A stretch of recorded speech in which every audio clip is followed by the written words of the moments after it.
In a distant land, nestled in the lap of the mountains, there was a beautiful kingdom ruled by King Arthur. He was like a father to his people, yet a deep worry shadowed his kingdom. Every year, a mysterious illness would spread from the western part of the valley, affecting young children, and no cure seemed to work. King Arthur had spent all his wealth and commanded his servants to find a solution, but all efforts were in vain. His only daughter, Princess Evelyn, known for her beauty and compassion, was also deeply troubled by this suffering. The king had repeatedly summoned wise sages and healers, but none of them had an answer for the illness. One evening, as the sun was setting and the entire kingdom was steeped in sorrow, an elderly monk arrived at the palace gates. He looked very old, with many wrinkles on his face, but his eyes held a unique sparkle. The guards initially stopped him from entering, as they had met many such people before, but the monk said with humility, "I am not a magician, nor a healer. I have only come to show you a path." Princess Evelyn, who was listening from the doorway, came forward and invited the monk inside. The king was surprised to see him. He greeted the monk with respect and asked, "O great man, do you know the solution to our sorrow?" The monk replied gravely, "King, the cause of this illness lies in an ancient temple on the hill in the western part of your kingdom. In that temple there is an ancient spring, and its water is the only cure. However, reaching that spring is impossible because it is guarded by a terrible monster. That monster can only be defeated by a selfless sacrifice." The king asked, "What kind of sacrifice?" The monk answered with sadness, "The sacrifice of someone's most precious possession, something more dear than their own life." The king and his courtiers were very troubled. They could not understand what this meant. Was it a human sacrifice? But King Arthur could never order such a thing. Princess Evelyn thought all night. She knew how much her father loved his people. The next morning, she made an unexpected decision. She went to the king and said, "Father, I will go to that temple. I have that most precious possession." The king was shocked. He tried hard to stop his daughter, but Evelyn's resolve was unshakable. Her most precious possession was her freedom, her royal comforts, and her own life, which she was ready to stake for her people. The princess began her journey disguised as a simple traveler. She had only an old map with her. The path was difficult, dense forests, high cliffs, and deep ravines. For many days she wandered, hungry and thirsty. She felt afraid many times, and her steps faltered. But whenever she remembered the faces of the sick children, a new strength filled her. Finally, she reached the hill where the temple was located. At the entrance to the temple, she saw a huge black monster, its eyes burning like red embers. The encounter with the monster and the sacrifice. The monster roared,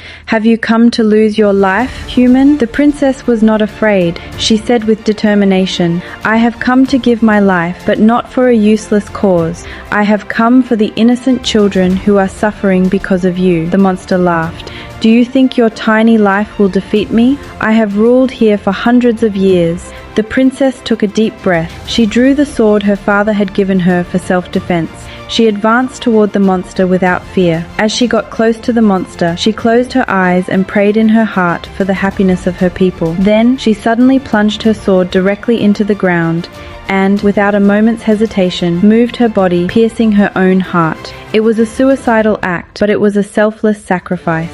As the princess's blood spilled on the earth, a miracle occurred. The monster let out a terrifying shriek. Its massive body slowly began to transform into light and vanished into thin air. A bright light emerged from inside the temple, and the water of the spring suddenly turned a brilliant blue, and a sweet fragrance spread from it.